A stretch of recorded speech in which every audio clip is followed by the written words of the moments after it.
哈嘍，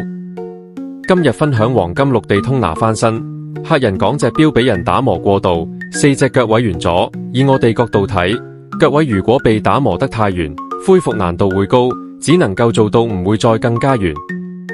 再睇下其他位置，冇大崩大花情況，錶帶扣光面積大，由於黃金比較軟原因，花痕會特別明顯。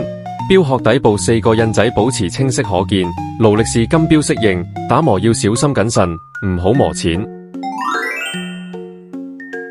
翻新後能將黃金氧化變紅的情況改善，展現出原本18K 黃金顏色。隨意轉動手錶180度睇錶圈都冇字體打磨後泛白變淺情況，無論在燈光照射下還是無燈狀態下，油墨依舊深邃，襯托得手錶特別精神。翻新前由於日常佩戴花痕多，但花痕比較淺，所以對錶殼只需要輕輕打磨，盡可能改善原本打磨過度嘅位置，視覺上睇4腳冇原先咁圓。底部保留原裝膠紙，4腳印仔打磨後依舊深邃清晰，錶帶平面顯直，唔會因為打磨過度而變圓。